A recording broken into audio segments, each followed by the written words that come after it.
এই ব্রাজিলের খেলার আগ থেকে যে অবস্থা, ব্রাজিলের শেষ খেলা দেখবো, এই দেখবো, সে দেখবো, স্বাভাবিক কনফিডেন্সটা আসাটা স্বাভাবিক। ও বাসায় অনেক রকমের বুলির শিকার হয়েছে। আমার আব্বা কিছু করবো ফোন দিচ্ছে, কি অবস্থা কি অবস্থা, শেষে আমি ফোন দিছি কি অবস্থা। জি ভালো আলহামদুলিল্লাহ।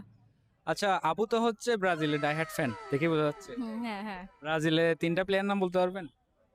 নেইমার, ভেনি, কাকা, রোনালদো আর আলিসন। মাশাল্লাহ মাশাল্লাহ। আচ্ছা আপু, ম্যাচও দেখেছেন পুরোটা? আই হোপ বুঝতে পারেন মেকআপ করতে করতে ম্যাচ। কোন দলকে সাপোর্ট করছেন? আর্জেন্টিনা। আর্জেন্টিনা। আচ্ছা, আর্জেন্টিনার দুজন প্লেয়ারের নাম বলতে পারবেন?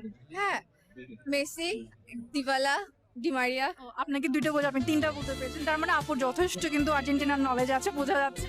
আচ্ছা প্লেয়ার। আচ্ছা, ফুটবল প্লেয়ারের ক্ষেত্রে।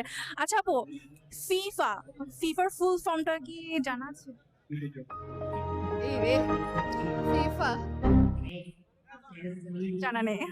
আচ্ছা ঠিক আছে। World cup. তাহলে আপনি বলতে চাচ্ছেন আর্জেন্টিনার ফ্যানগুলো টক্সিক? হ্যাঁ অবভিয়াসলি। মাঠে তো এসেছেন, মাত্র নামলেন, মানে কি মনে হচ্ছে, মানে মাঠে নেমে আপনাদের পরিবেশটা কেমন লাগছে? মাঠে অক্সিজেন স্পোর্টস জোনের পরিবেশটা কেমন লাগছে? অক্সিজেন স্পোর্টস জোন এটা অলওয়েজই বেস্ট। চিটাগং যদি সবচেয়ে কোনো বড় ফুটবল টার্ফ থাকে সেটা এটাই।